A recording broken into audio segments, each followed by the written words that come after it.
الشيطان الرجيم ولقد جاءكم موسى بالبينات ثم اتخذتم العجل من بعده وأنتم ظالمون وإذ أخذنا ميثاقكم ورفعنا فوقكم الطور خذوا ما آتيناكم بقوة واسمعوا قالوا سمعنا وعصينا وأشربوا في قلوبهم العجل بكفرهم قل بئس ما يأمركم به إيمانكم إن كنتم مؤمنين قل إن كانت لكم الدار الآخرة عند الله خالصة من دون الناس فتمنوا الموت إن كنتم صادقين ولن يتمنوه أبدا بما قدمت أيديهم والله عليم بالظالمين ولتجدنهم أحرص الناس على حياة ومن الذين أشركوا يود أحدهم لو يعمر 1000 سنة وما هو بمزحزحه من العذاب أن يعمر والله بصير بما يعملون قل من كان عدوا لجبريل فإنه نزله على قلبك بإذن الله مصدقا لما بين يديه وهدى وبشرى للمؤمنين من كان عدوا لله وملائكته ورسله وجبريل وميكال فإن الله عدو للكافرين صدق الله.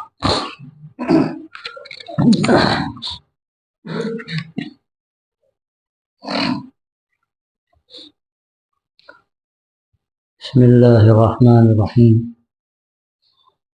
وبه نستعين وصلى الله تعالى على سيدنا ومولانا محمد وعلى آله وصحبه أجمعين.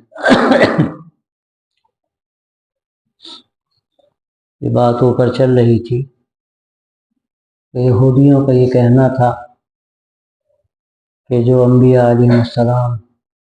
ہماری قوم میں آ چکے ہیں، ان پر وحی آئی ہے، ہم اس کو مانتے ہیں، اور اب اس کے بعد جو کچھ آ رہا ہے اس سے ہمارا کوئی تعلق نہیں، ہمارے لیے وہ ایمان کافی تھا جو پہلے نبی انبیاء گزرے ہیں ان پر ہم ایمان لائے اور کتابوں پر ایمان لائے۔ تو اس کا ایک جواب تو یہ دیا گیا تھا اوپر کہ جو بات تم کہہ رہے ہو اگر یہ سچی بات ہے تو اس وقت تم نبیوں کو کیوں قتل کرتے تھے اور کیوں ان کو جھٹلاتے تھے؟ وہ تو تمہاری قوم کے انبیاء تھے، بنو اسرائیل میں ہی وہ آئے، لیکن اس کے بعد بھی تم نے ان کی بات نہیں مانی۔ اب یہاں مزید اور وضاحت ہو رہی ہے کہ وَلَقَدْ جَاءَكُم مُوسَى بِالْبَيِّنَاتِ ثُمَّ اتَّخَذْتُمُ الْعِجْلَ مِن بَعْدِهِ وَأَنْتُمْ ظَالِمُونَ، اور یقیناً موسیٰ تمہارے پاس کھلی نشانیاں لے کر آئے، پھر تم نے ان کے پیچھے بچھڑا بنا لیا، اور تم تو ہو ہی حد سے گزر جانے والے لوگ۔ یعنی تمہارا حال یہ ہے کہ حضرت موسیٰ علیہ السلام جیسا اولوالعزم جلیل القدر پیغمبر آیا اور وہ کوہ طور پر تشریف لے گئے اللہ کے حکم سے، لیکن اتنی دیر بھی تم برداشت نہیں کر سکے اور تم بچھڑے کو پوجنے لگے، اور تمہارے دل میں اس کی محبت آ گئی، اور جو میلے ٹھیلے تم نے دیکھے وہ تمہیں ایسے پسند آئے کہ تم نے حضرت ہارون جو ان کے نائب تھے حضرت موسیٰ علیہ السلام کے، ان سے تم نے مطالبہ کر لیا کہ ایسے ہی میلے ٹھیلے ہمیں بھی مل جائیں اور لطف آئے۔ منع کیا تو تم مانے نہیں، اور تم موسیٰ علیہ السلام کے آنے کا انتظار بھی نہیں کر سکے، اور کھلے شرک میں تم مبتلا ہو گئے۔ تو جو دعویٰ تم کرتے ہو کہ ہم تو اپنے نبیوں کو مانتے ہیں یہ اپنی کتابوں کو مانتا ہے، دعوی محض ہے، حقیقت سے بالکل خالی۔ اگر تم مانتے ہوتے تو جن حضرات نے تمہیں دعوت دی، صحیح بات بتائی، توحید کی بات بتائی، تم ان کی بات مانتے، لیکن تم نے کبھی ان کی بات نہیں مانی۔ پھر مزید فرمایا کہ وَإِذْ أَخَذْنَا مِيثَاقَكُمْ وَرَفَعْنَا فَوْقَكُمُ الطُّورَ خُذُوا مَا آتَيْنَاكُمْ بِقُوَّةٍ وَاسْمَعُوا قَالُوا سَمِعْنَا وَعَصَيْنَا وَأُشْرِبُوا فِي قُلُوبِهِمُ الْعِجْلَ بِكُفْرِهِمْ قُلْ بِئْسَ مَا يَأْمُرُكُمْ بِهِ إِيمَانُكُمْ إِن كُنتُم مُؤْمِنِينَ۔ اور جب ہم نے تم سے عہد لیا اور تمہارے اوپر طور پہاڑ کو اٹھا دیا کہ ہم نے جو کچھ تمہیں دیا ہے اس کو مضبوطی سے تھام لو اور بات سنو، وہ بولے کہ ہم نے سن لیا اور نہ مانا، اور ان کے انکار کی وجہ سے بچڑے کی محبت ان کو گھٹی میں پلا دی گئی۔ آپ فرما دیجئے کہ اگر تم ایمان رکھتے ہو تو تمہارا ایمان تمہیں کس قدر بدترین چیز کا حکم دیتا ہے۔ اب یہاں پر یہ تذکرہ کیا جا رہا ہے کہ اللہ تبارک و تعالیٰ نے جب ان کے لوگوں کو وہاں بلایا تھا طور پر، یہ ایک پہاڑ ہے سینا میں، وادی سینا میں، اور طور عام طور سے پہاڑ کو بھی کہتے ہیں، اور ایک خاص قسم کا پہاڑ ہے جس کو طور کہا جاتا ہے، جہاں سے موسیٰ علیہ السلام کو تورات دی گئی تھی، اللہ کی تجلی بھی وہاں پر ہوئی تھی۔ اس کا ذکر کئی جگہ قرآن مجید میں آیا ہے۔ تو وہاں کا یہ قصہ بیان کیا جا رہا ہے کہ اللہ تبارک و تعالیٰ نے تم سے عہد و پیمان لیا کہ تم بات مانو گے، اور یہ جو تمہیں تورات دی جا رہی ہے تم اس پر عمل کرو گے، اور اس کا ذکر قرآن مجید میں اور جگہوں پر ہے کہ اس کو مضبوطی کے ساتھ تھام لو۔ یہ سب کچھ ہوا، اور اللہ تبارک و تعالیٰ نے اس وقت ان کی سرشت کو دیکھ کر، جو انکار ان کی سرشت میں داخل تھا، بات نہ ماننا ان کے مزاج میں داخل تھا، اللہ تبارک و تعالیٰ نے ان کا امتحان بھی لیا۔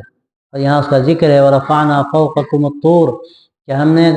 طور پہاڑ کو تمہارے اوپر کر دیا۔ اس کا ذکر روایتوں میں بھی آتا ہے، اور اسرائیلی روایتوں میں بھی اس کا ذکر ہے کہ اس طرح سے طور پہاڑ کو اٹھا دیا گیا کہ بالکل اس کا جو نچلا حصہ تھا جیسے کوئی سائبان ہوتا ہے، چھت ہوتی ہے، اس طرح چھت کی طرح وہ ان کے اوپر آ گیا، اور ان سے کہا جانے لگا کہ دیکھو یہ پہاڑ تمہارے اوپر ہے، اب تو اقرار کرو اس کا کہ تمہیں جو دیا جا رہا ہے اس کو مانو گے اور سمع و طاعت سے کام لو گے۔ تمہاری سرشت میں جو نافرمانی داخل ہے، مزاج میں تمہارا بات نہ ماننا گویا کہ لگتا ہے گھٹی میں پلا دیا گیا ہے، تو اب اگر تم نے بات نہ مانی اور انکار کیا تو یہ پہاڑ تم پر گرا دیا جائے اور سب پس کے رہ جاؤ گے، ختم ہو جاؤ گے، دفن ہو جاؤ۔ اب ظاہر ہے جب یہ انہوں نے دیکھا، آخری بات تھی کہ نہیں ٹھیک ہے، ہم بات مانتے ہیں، جو کچھ ہم پر اتارا گیا ہم سب اس کو تسلیم کر لیں گے۔ اور اللہ تبارک و تعالیٰ نے اس موقع پہ یہ بات فرمائی خُذُوا مَا آتَيْنَاكُمْ بِقُوَّةٍ، کہ جو تمہیں دیا جا رہا ہے اس کو مضبوطی سے تھام لو، وَاسْمَعُوا، اچھی طرح سے بات سنو، اپنے دل کے کان کھول کر بات سنو۔ یہ سمع کا جو لفظ استعمال ہوتا ہے، ایک تو سمع حسی ہے کہ اپنے کان سے آدمی بات سن لے، کوئی بھی آواز آ رہی ہے وہ کان میں جا رہی ہے، وہ سن لی اس نے، لیکن یہاں وہ سمع حسی مراد تنہا نہیں ہے، بلکہ مراد یہاں پر سمع سے دل کی آواز سے سننا، گوش دل سے سننا، اطاعت کے جذبے سے سننا اور بات ماننا، یہ اصل یہاں مقصود ہے۔ اب جب یہ بات کہی گئی تو دیکھ رہے تھے کہ پہاڑ اوپر سر پر ہے، فوراً بولے سمعنا سمعنا، ہاں ٹھیک ہے ہم بات سن رہے ہیں، ہم نے بات سن لی، لیکن وعصینا، اس کے بعد کیا ہوا؟ ایک تو یہاں وعصینا جو استعمال ہوا ہے، بعض حضرات کہتے ہیں کہ اس سے ان کا جو حال ہے وہ حال مراد ہے، کہ زبان سے تو انہوں نے کہا کہ ہاں ہم سن رہے ہیں، ہم نے سن لیا، ہم مانتے ہیں، لیکن جو مزاج میں نافرمانی تھی وہ آگے سامنے آ گئی کہ اس سے بات کھل گئی کہ انہوں نے مان کر نہیں دیا۔ اور بعض روایتوں سے معلوم ہوتا ہے کہ اسی موقع سے بعضوں کی زبان سے نکل رہا تھا ہاں ہم سن رہے ہیں، ماننا کہاں ہے، کون مان پائے گا، کون اطاعت کر سکے گا، یہ باتیں ان کی زبان سے بھی نکل رہی تھی، جو ان کے اندر مزاج میں ایک سرکشی داخل تھی۔ بنو اسرائیل کا عجیب ذوق تھا، اللہ نے اس قدر ان کو نوازا، اتنے انبیاء علیہ السلام ان میں آئے، اللہ نے کھلی چیزیں ان پر اتاری اور ان کے مطالبے پورے کیے۔ حقیقت سے کہنے لگے آسمان سے کہیے کہ دسترخوان آئے، کشت آئے، اس میں کھانا لگا ہوا ہو اور ہم اس میں سے کھائیں۔ قالوا انزل علينا مائدة من السماء تكون لنا عيدا لأولنا وآخرنا وآية منك وارزقنا وأنت خير الرازقين۔ تو اللہ تعالیٰ نے کہا ٹھیک ہے ہم مانتے ہیں، ہم اتاریں گے دسترخوان، لیکن اگر اس کے بعد بھی تم نے بات نہیں مانی تو تم بندر بنا دیں، سور بنا دیں۔ اور وہی ہوا، سب کچھ نشانیاں آتی رہیں، ان کے مطالبے پورے ہوتے رہے، لیکن انہوں نے کہیں بات مان کر نہیں دی۔ من حیث القوم اگر دیکھا جائے تو زیادہ تر نافرمانی کرنے والے لوگ تھے، بہت کم لوگ ایسے ہوتے تھے جو دل سے مانتے تھے اور شریعت پر عمل کرتے تھے، دین پر عمل کرتے تھے، ورنہ اکثریت کا حال یہ تھا کہ وہ منمانی کرتے تھے۔ اور عجیب بات یہ ہے کہ منمانی کرنے کے باوجود دعویٰ یہ تھا کہ ہم خدا کے چہیتے ہیں۔ اس کا ذکر بھی آگے آ رہا ہے۔ ہمیں تو کوئی اللہ تبارک و تعالیٰ عذاب دے گا ہی نہیں، گویا کہ عذاب تو دوسرے لوگوں کے لیے، ہم تو خدا کے بیٹے ہیں، خدا کے چہیتے ہیں، ہمیں تو عذاب چھو کر نہیں گزرے گا، یہ ان کا دعویٰ۔ تو اللہ تبارک و تعالیٰ نے پہاڑ اوپر کیا اور کہا بات مانو۔ انہوں نے کہا ہاں ٹھیک ہے ہم مانتے ہیں، ہم سنتے ہیں بات کو۔ وعصینا، لیکن نتیجہ یہی نکلا کہ انہوں نے نافرمانی۔ آگے چل کر وہ بات سامنے آ گئی کہ اللہ تبارک و تعالیٰ نے جو احکامات ان کو دیے تھے اور جس طرح کی زندگی کا مطالبہ تھا وہ سب انہوں نے آگے فراموش کر دیا۔ حضرت موسیٰ علیہ السلام جب تک رہے ان کا کوئی زور تھا، اور وہ بڑے زبردست پیغمبر تھے، اولو العزم من الرسل ان کو کہا گیا، تو ان کے سامنے بہت سے لوگ تھے جو بات مانتے تھے، لیکن زیادہ تر حالت یہ تھی لوگوں کی کہ نافرمانی کرتے تھے۔ اور موسیٰ علیہ السلام کی وفات کے بعد تو لگتا تھا بالکل پھر گئے۔ یہ ان کا جو مزاج تھا وہ سامنے آگے آ کر رہا، اسی کو وعصینا فرمایا ہے کہ اس وقت انہوں نے کہا کہ ہاں ہم سنتے ہیں مانیں گے، لیکن نتیجہ یہ نکلا کہ انہوں نے نافرمانی کی۔ وَأُشْرِبُوا فِي قُلُوبِهِمُ الْعِجْلَ بِكُفْرِهِمْ، اور پھر اللہ تبارک و تعالیٰ نے ان کے اس انکار کی وجہ سے، کفر کی وجہ سے بچڑے کی محبت ان کے دلوں میں ڈال دی، بچڑے کی محبت ان کے دلوں میں ڈال دی۔ اُشْرِبُوا فِي قُلُوبِهِمُ الْعِجْلَ، یہ اشربو کا جو لفظ استعمال ہوا ہے یہ عام طور سے کوئی چیز اگر پی جاتی ہے تو رگ و ریشے میں گویا سرایت کر جاتی ہے، تو ایک مثل بن گئی کہ گویا کہ وہ چیز ان کو پلا دی گئی۔ اردو میں بھی استعمال ہوتی ہے یہ مثل کہ فلاں چیز ان کو پلا دی گئی، ان کی گھٹی میں ڈال دی گئی، مطلب یہ ہوتا ہے کہ رگ و ریشے میں سرایت کر گئی۔ تو کفر کا جو مزاج تھا اللہ نے ایسی سزا دی کہ بچڑے کی پرستش کروائی ان سے، یعنی یہ بیچارہ جانور جس کے اندر نہ عقل ہے نہ سمجھ ہے، تو ظاہر ہے نہ وہ زار و نافع ہو سکتا ہے، ممکن ہی نہیں۔ اس کا حال یہ ہو کہ خود وہ اپنا کام کر لے، وہ کچھ غلہ کھانا کھا رہا ہے، چارہ کھا رہا ہے، کوئی سینگ والا جانور آئے ایک ٹھوکر اس کو مارے وہ تو کنارے چلا جائے گا بیچارہ، وہ کمزور۔ لیکن جب آدمی کی عقل ماری جاتی ہے تو اللہ تبارک و تعالیٰ پھر اس گمراہی میں اور ڈھیل دیتے چلے جاتے ہیں، اور آخری حد تک جو گمراہیاں ہیں وہ پیدا ہو جاتی ہیں۔ تو اللہ تعالیٰ نے ان کے انکار کی وجہ سے بچڑے کی محبت ان کے دلوں میں ڈال دی۔ قُلْ بِئْسَ مَا يَأْمُرُكُمْ بِهِ إِيمَانُكُمْ إِن كُنتُم مُؤْمِنِينَ۔ اب یہ کہا جا رہا ہے کہ تم دعویٰ کرتے ہو کہ ہم اپنے نبیوں پر ایمان لائے اور وہ ہمارے دل مہر بند ہیں، اور وہ حقائق و معارف ہمارے دل کے اندر موجود ہیں اور ہم پوری طرح ان نبیوں پر ایمان لا چکے، تو اللہ کہتا ہے کہ اس کے بعد یہ ساری حرکتیں تم کر رہے ہو تو بدترین یہ تمہارا ایمان ہے۔ اگر تم مسلمان ہو اور اپنے آپ کو مومن کہتے ہو تو یہ بدترین تمہارا ایمان ہے جو تمہیں ان چیزوں کی حکم دیتا ہے، ان برائیوں میں تمہیں ڈالتا ہے، برائیوں کی طرف لے جاتا ہے۔ تو کون سا ایمان ہے یہ تمہارا جس کا تم دعویٰ کرتے ہو؟ تو فرمایا آپ فرما دیجئے کہ اگر تم ایمان رکھتے ہو تو تمہارا ایمان تمہیں کس قدر بدترین چیز کا حکم دیتا ہے، یعنی تم شرک بھی کر رہے ہو، ساری برائیاں کر رہے ہو، نبیوں کی نافرمانی کر رہے ہو، ان کو ایذا دے رہے ہو۔ کتنے ان میں ایسے تھے کہ انہوں نے نبیوں کے سروں پر آرے چلائے، ان کے 2 ٹکڑے کر دیے، اور نہ جانے کیا کیا کیا، اس کا ذکر بعض روایتوں میں بھی آتا ہے اور قرآن مجید میں بھی بعض چیزوں کا ذکر ہے۔ تو فرمایا کہ یہ جو ایمان کا تم دعویٰ کر رہے ہو یہ کیسا تمہارا ایمان ہے، اور یہی ایمان اگر تمہارا ہے تو ایمان تمہیں کتنی برائیوں کی طرف لے جا رہا ہے، کیسی بدترین چیزوں کا حکم دیتا ہے۔ قُلْ إِن كَانَتْ لَكُمُ الدَّارُ الْآخِرَةُ عِندَ اللَّهِ خَالِصَةً مِّن دُونِ النَّاسِ فَتَمَنَّوُا الْمَوْتَ إِن كُنتُمْ صَادِقِينَ۔ آپ فرما دیجئے کہ اگر آخرت کا گھر اللہ کے پاس دوسروں کو چھوڑ کر صرف تمہارے ہی لیے ہے تو موت کی تمنا کر کے دکھاؤ اگر تم سچے ہو۔ وہ کہتے تھے کہ بس اللہ نے ہمارے لیے جنت پیدا کی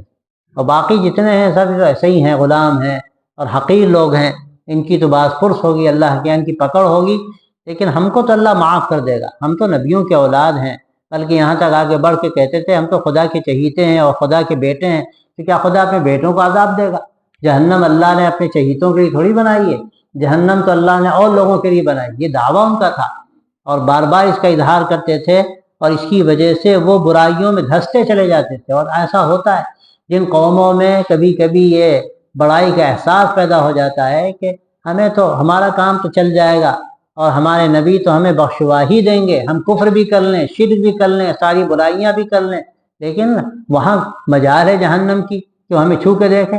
یہ امت محمدیہ میں بھی ایسے لوگ پیدا ہوئے کہ ایسی نامناسب باتیں اپنی زبانوں سے کہنے لگے، ہم کچھ بھی کریں ہم کو تو ہمارے نبی بخشوا دیں گے۔ گویا کہ ایک متوازی نظام انہوں نے پیش کیا کہ اللہ تعالیٰ معاذ اللہ ثم معاذ اللہ کے کنارے ہوگا اور حضور پاک علیہ السلام مالک ہوں گے حشر کے دن کے، اور جس کو چاہیں گے بخشوائیں گے۔ تو یہ ایک طرح کا شرک ہے۔ اللہ تبارک و تعالیٰ نے قرآن مجید میں صاف صاف درجنوں جگہ یہ بات فرمائی، من ذا الذی یشفع عندہ الا باذنہ، وہاں تو دم مارنے کی گنجائش نہیں، کس کی مجال ہے کہ وہاں سفارش کر سکے سوائے اس کے کہ اللہ کی اجازت ہو۔ حضرت صلی اللہ علیہ وسلم جو سفارش فرمائیں گے اللہ کی اجازت سے سفارش فرمائیں گے، آپ مالک و مختار نہیں ہوں گے وہاں کہ جس کو چاہیں آپ بخشوا دیں۔ آپ کے چچا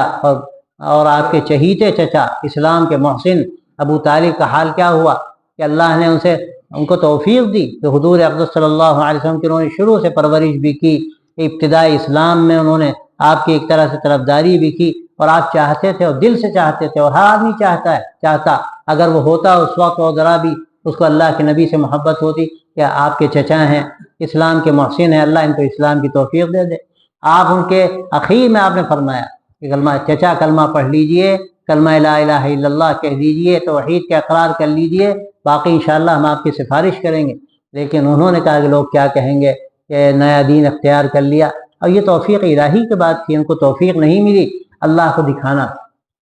دکھانا تھا کہ حضرت صلی اللہ علیہ وسلم اتنے چہیتے نبی، اتنے محبوب نبی، لیکن اللہ نے دکھایا کہ تصرف تو اللہ کا چلتا، چاہت اللہ کی چلتی، انک لا تہدی من احببت ولکن اللہ یہدی من یشاء، آپ جس کو چاہیں ہدایت دے دیں، یہ نہیں ہو سکتا، اللہ جس کو چاہتا ہے اس کو ہدایت دیتا ہے۔ تو جو بنو اسرائیل کا طریقہ تھا وہ یہ سمجھتے تھے ہم تو خدا کے چہیتے اور اللہ کے پیغمبروں کی اولاد ہیں، ہمیں تو آگ چھوئے گی نہیں، ہم کچھ بھی کریں، کیسی گندگیاں کریں، شرک کریں، کفر کریں، لیکن اللہ ہم کو بخش دے گا۔ تو اللہ تبارک تعالیٰ نے ایک امتحان کے طور پر ان سے کہا کہ اگر ایسا ہی تم کو جنت کا یقین ہے تو پھر موت کی تمنا کرو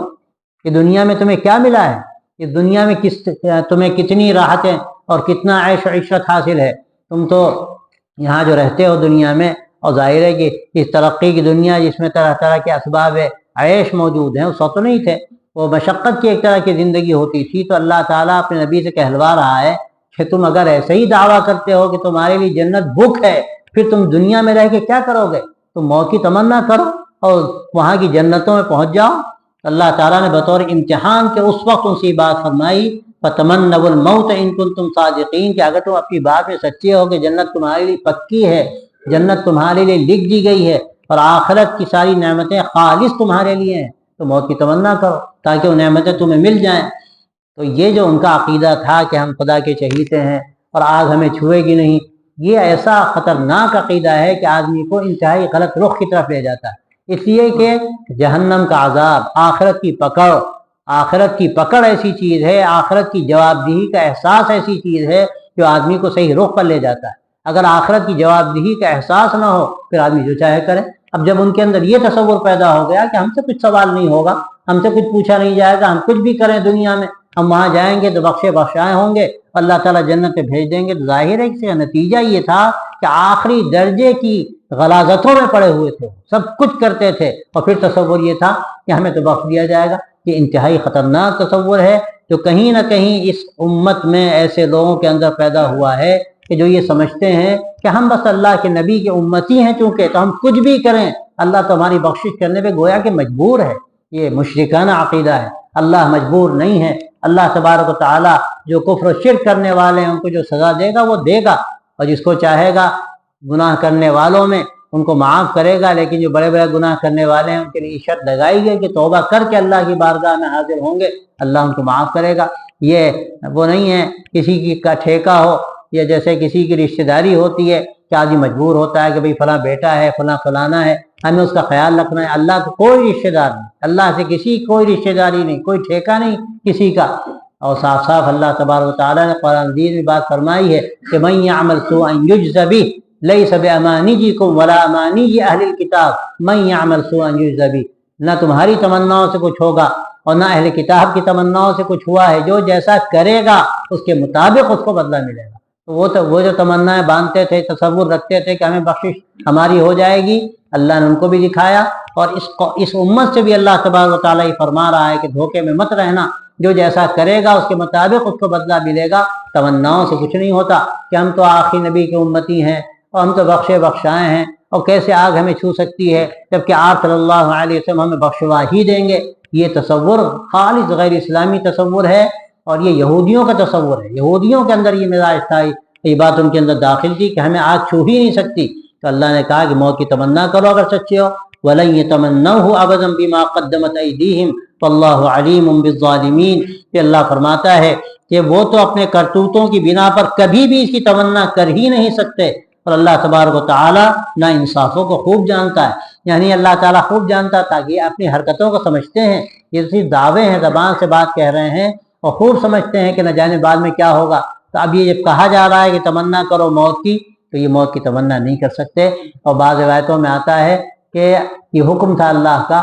اگر اس وقت وہ موت کی تمنا کرتے تو جو بھی تمنا کرتا وہ اس دنیا میں رہ نہ پاتا، اسی وقت مر جاتا۔ اللہ کا فیصلہ تھا ہی، لیکن اللہ تبارک و تعالیٰ خوب جانتا تھا کہ ان کا حال کیا ہے۔ تو جب ان سے یہ کہا گیا تو انہوں نے موت کی تمنا نہیں کی، اس لیے وہ جانتے تھے کہ ہمارے کرتوت کیسے ہیں اور کیا ہمارے ساتھ ہو سکتا ہے، لیکن بڑائی کا احساس ایسا تھا اور اس کا اظہار مستقل ایسا کرتے تھے کہ لوگوں کو دکھاتے تھے کہ ہم تو بہت پہنچے ہوئے لوگ ہیں، ہمیں کہاں سے آگ چھوئے گی، ہم کچھ بھی کریں کوئی ہماری پکڑ نہیں ہوگی۔ لیکن اندر سے یہ بات ان کو پریشان کرتی تھی کہ ہم جو کر رہے ہیں ایسا نہیں ہے کہ ہماری پکڑ نہیں ہوگی۔ اسی لیے جب یہ کہا گیا کہ موت کی تمنا کرو، اس پر راضی نہیں ہوئے، جانتے تھے کہ پتہ نہیں کیا ہوگا، مرنے کے بعد وہاں گرفت ہو جائے یا کیا ہو۔ تو اللہ خود کہتا ہے وَلَن يَتَمَنَّوْهُ أَبَدًا بِمَا قَدَّمَتْ أَيْدِيهِمْ، ان کے جو کرتوت ہیں اس کی بنا پر وہ موت کی کبھی تمنا نہیں کر سکتے۔ واللہ علیم بالظالمین، اور اللہ نا انصافوں کو خوب جانتا ہے۔ اللہ تبارک و تعالیٰ ان کی تمام حرکتوں کو خوب جانتا تھا، اور وہ خود بھی اندر سے کچھ نہ کچھ سمجھتے تھے اس بات کو، اسی لیے اس کے لیے راضی نہیں ہوئے۔ ابھی مزید فرمایا وَلَتَجِدَنَّهُمْ أَحْرَصَ النَّاسِ عَلَىٰ حَيَاةٍ وَمِنَ الَّذِينَ أَشْرَكُوا يَوَدُّ أَحَدُهُمْ لَوْ يُعَمَّرُ أَلْفَ سَنَةٍ وَمَا هُوَ بِمُزَحْزِحِهِ مِنَ الْعَذَابِ أَن يُعَمَّرَ وَاللَّهُ بَصِيرٌ بِمَا يَعْمَلُونَ۔ اور آپ تو ان کو زندگی کا سب سے زیادہ لالچی اور حریص پائیں گے، یہاں تک کہ مشرکوں سے بھی زیادہ ان میں ایک ایک کی خواہش یہ ہے کہ کاش 1000 سال کی عمر اس کو دے دی جائے، جبکہ یہ چیز اسے عذاب سے نہیں بچا سکتی کہ اس کی عمر بڑھا دی جائے۔ اور وہ جو بھی کرتے ہیں اللہ تعالیٰ اس کو خوب دیکھ رہا ہے۔ یہ ان کی تمنا تھی، اور دنیا کی حرص